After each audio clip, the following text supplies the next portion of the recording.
वालेकुम, मैं हूं Zeba Khan. Welcome to my channel Zeba का सफ़र। हम बात करेंगे माओ त्से तुंग का जन्म 26 दिसंबर 1893 को चीन के हुनान प्रांत के शासन गांव में हुआ था। उनके पिता माओ चियांग पूर्व में गरीब इंसान थे जो शाओशान के सबसे धनी किसानों में से एक बन गए थे। माओ का बचपन जो था वो बहुत आसान नहीं था और अक्सर अपने बीमार स्वभाव के पिता द्वारा पीटा जाता था। माओ की मां वेन क्यूम इमी एक धर्मनिष्ठ बौद्धि थीं। 8 साल के उम्र में माओ को शाओशान प्राथमिक स्कूल में भेजा गया। कन्फ्यूशियसवाद के मूल्य प्रणालियों को सीखना। 13 वर्ष की आयु तक वह खेतों में पूर्णकालिक काम कर रहे थे, तेजी से बेचैन और महत्वाकांक्षी हो रहे थे। 14 साल के उम्र में माओ त्से तुंग के पिता ने उनके लिए एक शादी की व्यवस्था की, लेकिन उन्होंने इसे कभी भी व्यवस्थित शादी का भयंकर आलोचक नहीं माना और अस्थायी रूप से दूर चले गए। अब माओ का उदय। वह एक विशाल पाठक बन गया और खेतों पर काम करते हुए पढ़ा। जेंग गुआनिंग की पुस्तिका से एक राजनीतिक चेतना विकसित की, जिसे कि चीनी सत्ता के बिगड़ने और जिम्मेदार ठहराया। प्रतिनिधि लोकतंत्र को अपने ही लिए तर्क किया। उन्होंने अपने कार्य को नैतिक रूप से गलत माना, लेकिन उनकी स्थिति के लिए सहानुभूति का दावा किया। 16 साल की उम्र में माओ पास के डिंगसान में एक उच्च प्राथमिक विद्यालय में चले गए। वहां उन्हें अपनी किसान पृष्ठभूमि के लिए तंग किया गया था। अब उनका लड़कपन। 1911 में माओ ने चांगशा में मिडिल स्कूल शुरू किया। क्रांतिकारी भावना शहर में मजबूर थी, जहां सम्राट हुई और की पूर्ण राजशाही के प्रति व्यापक दुश्मनी थी और कई गणतंत्रवाद के वकालत कर रहे थे। वह स्कूल में ड्रॉप आउट थे और मुख्य रूप से स्वतंत्र रूप से अध्ययन करते थे।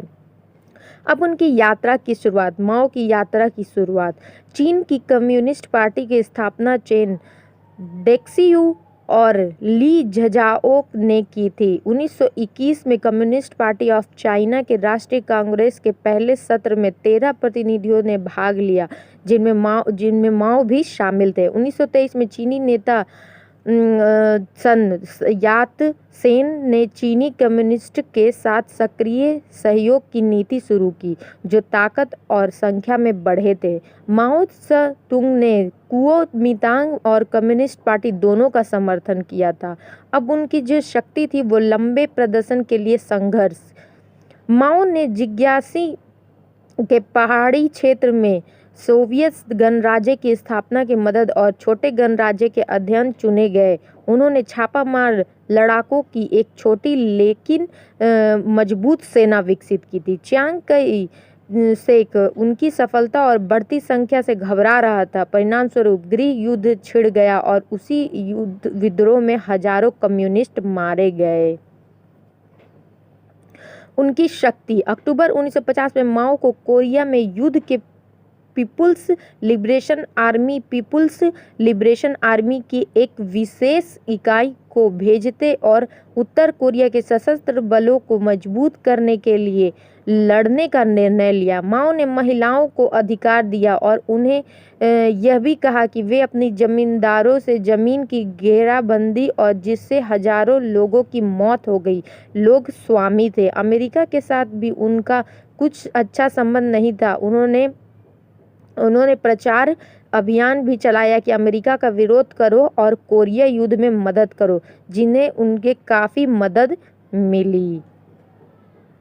अब नतीजा। अंतर्राष्ट्रीय संबंध में भी दांव पर थे। ताइवान बम विस्फोटों के कारण रूस में अपने संबंधों को तोड़ दिया। तिब्बत का मुद्दा भी था, जिसमें चीनी सेना ने विरोधियों को क्रूरता से दबाव दिया था। उन्होंने अभी उद्योग के लिए स्टील का निर्माण करने का आदेश दिया और लोगों को दिन रात काम करने का आदेश दिया, लेकिन स्टील खराब गुणवत्ता का था और जल्द ही उन्हीं नीतियां बिल्कुल भी काम नहीं कर रही थी। सांस्कृतिक क्रांति। सांस्कृतिक क्रांति में चीन की प्रारंभिक सांस्कृतिक विरासत को नष्ट कर दिया और बड़ी संख्या में चीनी नागरिकों को जेल में डाल दिया।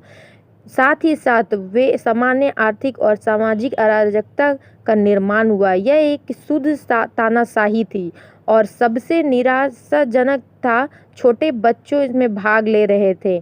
कुछ लोग पिटाई और यातना का आनंद लेने के लिए उपयोग करते थे। 1969 में माओ ने सांस्कृतिक क्रांति को समाप्त करने की घोषणा की। हालांकि चीन के बाहर के विभिन्न इतिहास का सांस्कृतिक क्रांति के अंत में चिन्हित करते थे। लगभग न्यूनतम 400,000 मौतों का अनुमान व्यापक रूप से स्वीकृत है।